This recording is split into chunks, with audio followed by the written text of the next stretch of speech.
This video shows how to install AIBrix on Kubernetes. I will be using AWS EKS as managed Kubernetes cluster, and then we will be deploying this AIBrix on top of that EKS cluster. You can use any flavor of Kubernetes, whether it is on-prem, your self-hosted, or in Google Kubernetes engine, or in AKS in Microsoft Azure, or anywhere. As long as you have standard Kubernetes cluster, you are good to go. Now, if you don't know what AIBrix is, in very simple words, if you are looking to deploy your large language model on scale for thousands or hundreds of thousands of users to use it, then maybe have a look at AIBrix.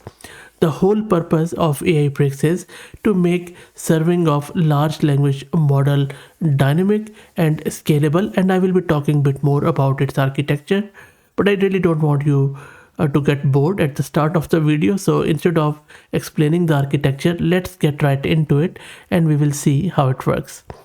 Now, first and foremost, I'm expecting that you already have AWS EKS cluster installed and running, and you have access to it through kubectl, which is a command line CLI to manage Kubernetes resources. If you don't know how to create an EKS cluster and how to install kubectl, just search my channel. I have already done a video on creating an AWS EKS cluster, which is simply an EKS-ctl command which you can run from your AWS account. And let me quickly show you the command. So once you have installed EKS-ctl, which is very simple again, all you need to do is to just go to EKS-ctl.io or just search it in your browser and run these commands for your Linux system. For Windows or any other operating system, you just need to download this exe and just put it on your system. It is that simple. Now, I'm assuming that you already have EKS-ctl installed. In order to create an EKS cluster, of course, you would need to have an access to AWS account. Once you have that access, set your IAM access key and secret, or if you are using role, that just set it out or create it from your console if you don't want to run this anyway. So I'm running EKS cluster, the name is test. I'm just using 2 nodes and I'm taking G5 4x large system, which has a GPU. Sometimes if it's a new AWS account, make sure that you have applied for GPU quota. If you get that error about quota, which is simple, going to the service quota service in AWS account and then accessing it from there. And then specify your region. I'm in Sydney, Australia, so I'm specifying the Sydney region, and then I am just putting in the AutoKube config so that I don't have to worry about all the environment and stuff. So this is a command I already have run, and my EKS cluster is all running at good. So let's go back here. This is my Ubuntu system, which is courtesy massed compute. If you're looking to rent a GPU or VM on a very affordable price, you can find the link to their website in video's description with a discount coupon of 50%. Okay, so this is a command which I have used, but I'm not going to use it again. So what I'm going to do here is, in order to install the AIBrix, first I'm going to git clone the repo of AIBrix, and that is what I'm going to put it in the link in video's description too. And you can see that I am there now. As I said, I already have created my EKS cluster and I have installed my kubectl. So if I quickly do kubectl version, this is the latest version I am running, and this is my vanilla EKS cluster where I have all the default stuff running, you can see. And then I don't have any pods running at all except all the system and the usual stuff around metric server and core DNS. Nothing fancy is running at the moment. Now, the good thing is that AIBrix provides you a lot of scripts and configs to deploy this AIBrix on Kubernetes cluster, as I'm already there. So all I need to do is to first run this command. This is going to create and install all the config from the repo of AIBrix to my EKS cluster. So you see it is creating all the resources. So let's wait for it. And that is done. And now let's install the AIBrix itself. And that is also going to create a lot of CRDs or custom resources. And while it installs that, let me also introduce you to the sponsors of the video, who are AgentBot. AgentBot lets you effortlessly deploy a personalized knowledge bot across platforms like Discord, Slack, and others. It is ideal for open source tech communities and startups that provide user support, and I will drop the link to their website in video's description. And our AIBrix is installed. Next, let's deploy the model. For that, I'm just going to create maybe a file called as model.yaml. Let me open this in VS Code and I will show you the file. And this is our empty model.yaml file. And this is how you deploy it. And I have just taken it from their repo. All we are doing, we are defining this template of Kubernetes where we are specifying the model. I'm just taking it from their repo, but you can of course use any model of your choice, whatever you are serving to your users. And then we are in a typical style of Kubernetes specifying the label so that it will be able to attach it to a deployment or service. And then there are some containers we are defining with their Kubernetes configuration, how many GPUs, so all the resources and limits, and health and liveliness probes are being set. And this is where we are exposing it through service. Make sure the labels are correct, and these are the ports which it will be exposed to so that we could access it. So let me save it and go back. And in order to deploy that model, all you need to do is to run this command, and it has started creating it. And if you run this command get pod, you will see that in the default namespace it seems it is creating this DeepSeek 11, which means that it is going to deploy the model there. So while it runs that, let's talk a bit more about this AIBrix project. This is the architecture of it. Now don't get scared at all. I would highly even suggest that don't even look at it if you're deploying it first time, but to be honest, it is not that hard at all. It is a typical Kubernetes structure where if you go layer by layer, the user request is coming from the top. It is going through API gateway or proxy or whatever is handling your connections. It is then checking the probes around stuff, and then through ingress controller, it is routing it through to the actual service. From there, maybe you are running multiple models, you are running LoRa's or whatever.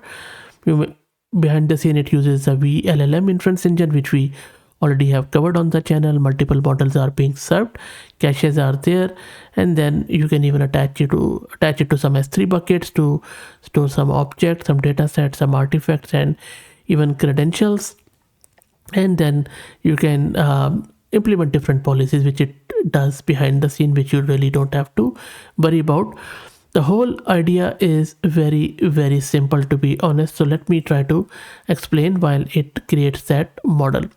So AIBrix is an open source platform designed to empower anyone who wants to serve models to millions, or even hundreds of thousands or hundreds of thousands. So if scale is your issue, or if you just want to have some infrastructure which is scalable, which is, I would say, could implement disaster recovery, AIBrix could be an option. So it streamlines the complex demands of LLM inference with features such as dynamic auto-scaling, multi-model routing, high-density LoRa, and proactive GPU failure detection. If you ever get a chance to talk to to any engineer working in this big AI labs, they would tell you that GPUs melt away on daily basis. They are one of the most unreliable pieces of hardware, by the way. So if you are working in OpenAI, for example, and if you're training the next GPT model, if your model training gets stuck due to a GPU failure, you need to have something like this where you will have a graceful failover or switchover. So by providing unified metric collection, efficient resource allocation, and seamless model management, AIBrix is trying to ensure an organization can deliver reliable, cost-effective AI-powered services that are able to flexibly respond to changing workloads and requirements. In addition, forthcoming benchmarking tools are also there. So So this architecture is based on a clear separation between control plane and data plane components, just like Kubernetes, each responsible for some different aspect. Control plane handles model registration, auto scaling, adapter management, and policy enforcement, featuring components like the model adapter controller for multi-LoRa deployment, Ray cluster fleet for orchestrating distributed inference, and GPU optimizer for adaptive resource management. On the data plane side, AIBrix implements a request router for enforcing fairness and workload isolation, as well as a distributed KV cache runtime to optimize token generation through low latency, scalable cache access, which is huge, and especially if you're running a reasoning model, in my opinion. So all in all, this whole modular cloud native architecture facilitates both flexible and high performance LLM inference that supports heterogeneous GPU environment and robust fault tolerance for enterprise scale AI applications. So primarily behind the scene, this EKS cluster is running on node groups. So you have, instead of Fargate or any automatic profile, if you want to have expensive GPUs and then commodity GPUs, you can have different nodes of different types. You can put them in the node groups in EKS cluster, and then you can assign it to your different nodes, and there are a lot of to different workloads, maybe different deployments, so that if you have a development model or a model you really don't care about that much, you can assign it to commodity hardware. But for production grade model, you maybe assign it to some good GPU node. So you can easily do that in your Kubernetes cluster through there are a lot of resources there, so I'm not going to go into Kubernetes detail there, but it is one heck of a technology which is very, very powerful. So you see, it is still running, and it takes long time first time, so you don't have to really worry about it. So just be patient and let it run, and you can also of course check the logs of the pod. Okay, so our model is ready, and now I have just written this dummy Python code where all I am doing is using this endpoint which was created in EKS, and then from there I am calling this chat completion endpoint which is in my cluster, and then I'm asking it to write me a random generator in Python. So of course you can ask it any prompt, and if you are serving it to your user, this will be a variable, of course. So let me run that from my root of the repo.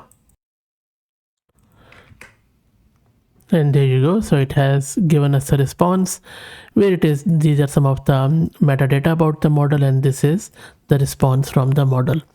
So you see, I mean, once you get it all done and ready on your AIBrix, it becomes quite easy to serve it to as many users as you like. It is just then the matter of increasing your nodes, your deployments, and then managing the traffic accordingly. And it is just yet another Kubernetes deployment from there on. So that's it. I hope that this was useful. If you're using AIBrix, let me know your thoughts, or if you're using any other similar sort of technology like Swarm or any other Kubernetes stuff in order to serve your user at scale. I'm very, very keen to learn more about the use case.